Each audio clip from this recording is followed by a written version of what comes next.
Namaskar dear students, today we are going to start with the very first poem of the book Hornbill, that is A Photograph, written by Shirley Tolson. Shirley Tolson, born on 24 May 1914 in England, was a creative and a passionate writer. Before we start the poem, I would like to ask a very basic question. What is a photograph? What comes in your mind when you listen the word photograph? So nowadays, if I must tell you, people are taking photographs so common that they're thinking themselves as a shutterbug in form of groupies and selfies, right? But why there's a need to take photograph, right? We do take photograph to capture the special moment of our life and the time spent with our loved ones, and we want to cherish those moments. That is why we capture the photograph, and every photograph has a story. You might not take me wrong, it's not about Instagram story. I'm talking about the story associated with this photograph. A memory, association with the loved one and the moments. Right? So here in this poem, a photograph, the Shirley Tolson is talking about the photograph of her mother. She recalls her past memory about her mother. This poem is in the form of tribute. Tribute by poet to her mother. So now we can say that she recalls her mother while looking into the old photograph of her mother.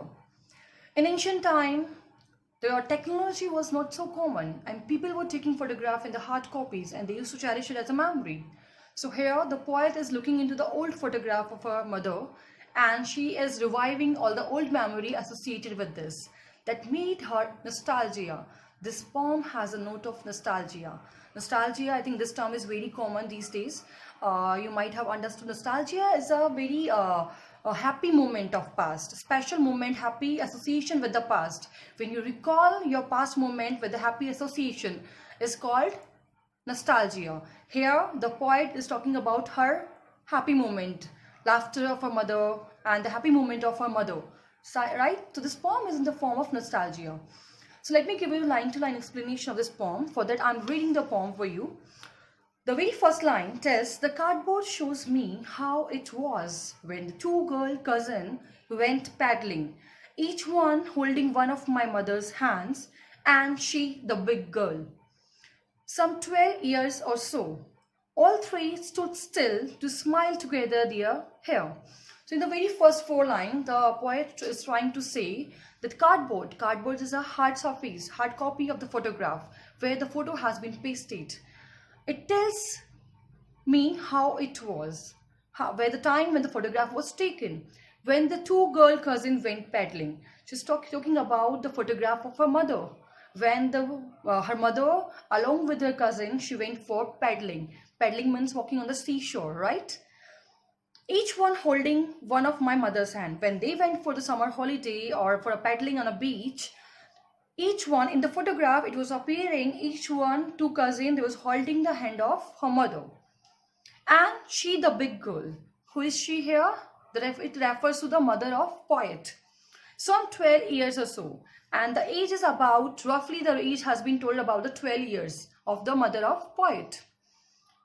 All three stood still to smile through their hair. All three stood still.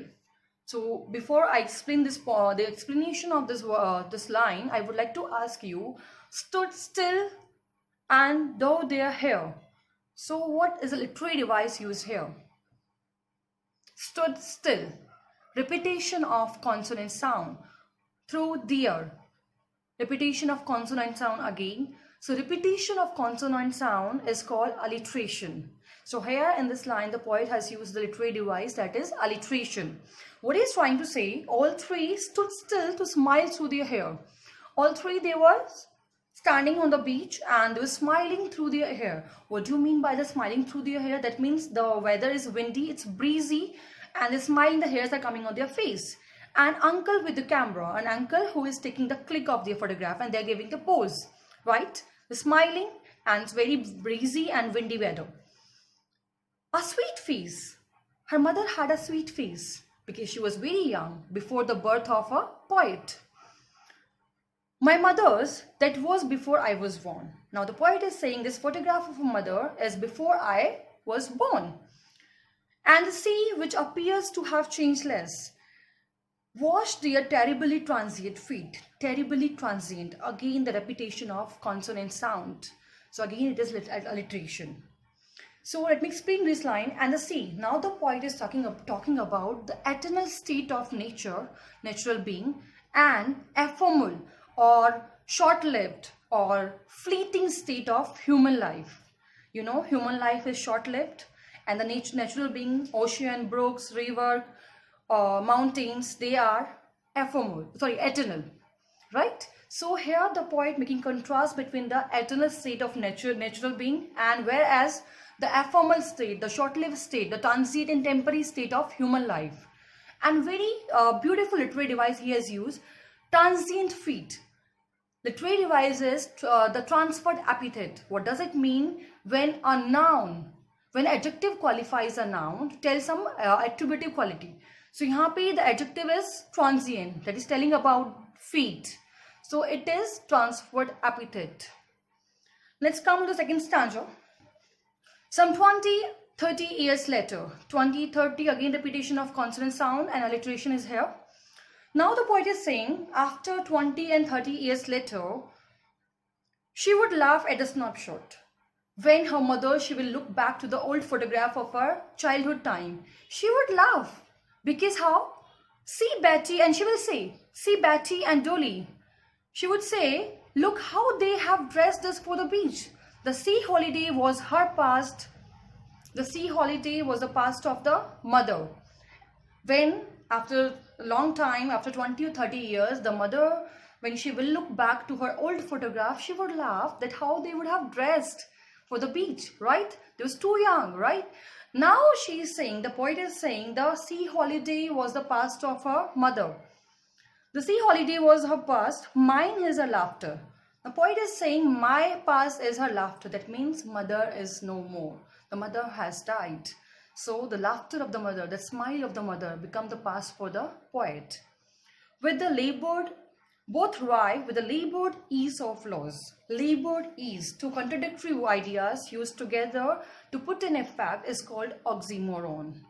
So what he is trying to say, they both have to adjust according to the time, because she has lost her mother has lost her childhood memories. She cannot go back, right? And she is recalling that. Here the poet is recalling her mother, the laughter of her mother. Now in the third stanza she is saying, now she is being dead nearly as many years as that girl lived, and of the circumstances there's nothing to say at all. It's silence.